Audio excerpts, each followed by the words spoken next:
Figuratively speaking is really a body of work that I've been putting together for the last 25 years, and it's really a journey to tap into different part of who I am as a woman, as a human being, and it's all about evolvement, and it's all about capturing different mood of being a woman in different paintings with different technique.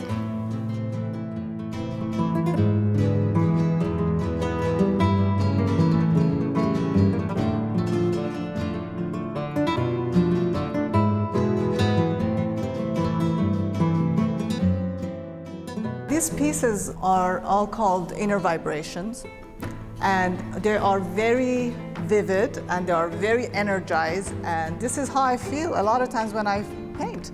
The process of going for it and letting it happen and the exhilarating feeling of that, it was the memory that I carried with every single of these pieces, and that's why I wanted to share it with everybody.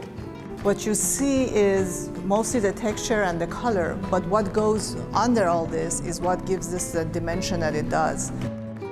And the more I become comfortable, so to speak, in my skin, and the more I could trust the process and my ability, the farther I move from the reality. And to me, that's where the truth is.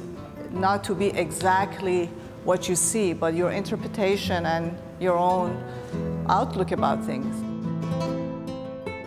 To me, color is life.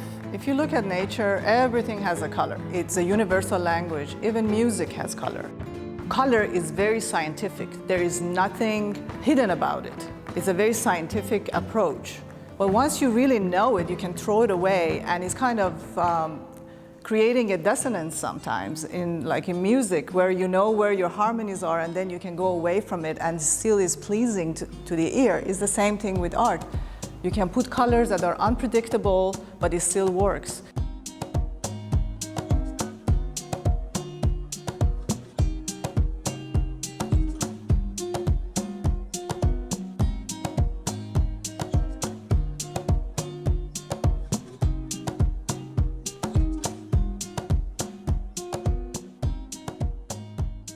The Magenta Series is part of my latest series. They're all based on live models. My whole idea was to let whatever needs to happen, happen, but have a bridge that connects them all together, and that's with the color of magenta, which I thought is very modern and more pop.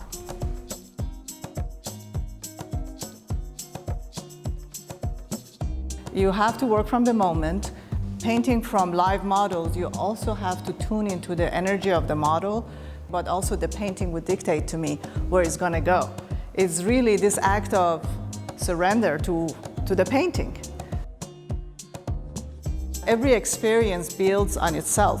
So if I did some kind of technique that I liked, I try to remember that and see if I can implement it.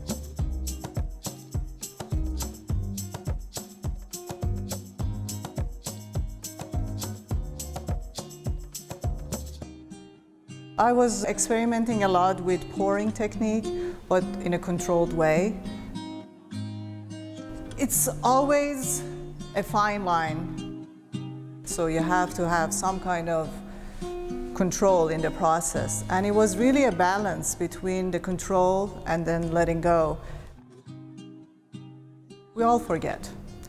It's like a mist of forgetfulness everywhere, and it's kind of we're in a fog. We're not in touch with what's real and what's not real. And I wanted to portray that coming out of that fog, to become more awake, to become more aware.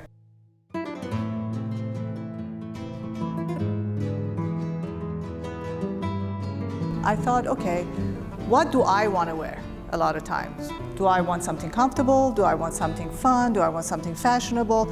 But every piece of this you can find in different line. And I thought, well, I'm going to bring them all together. And this is where Match City was born. Colorful, chic, edgy, and not serious, but of great quality.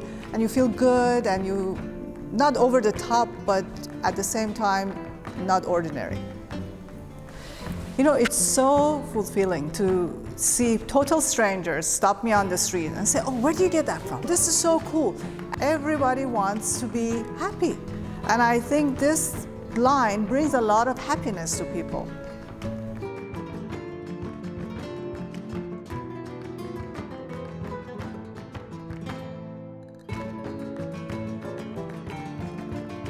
All these drawings that are on this wall have a story.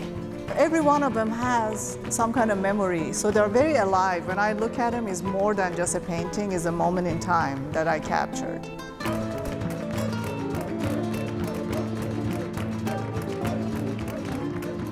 This is not a time to be limited. This is a time to let go. This is a time to explore whatever is there and to get to the next step of what I'm feeling inside. Where am I headed?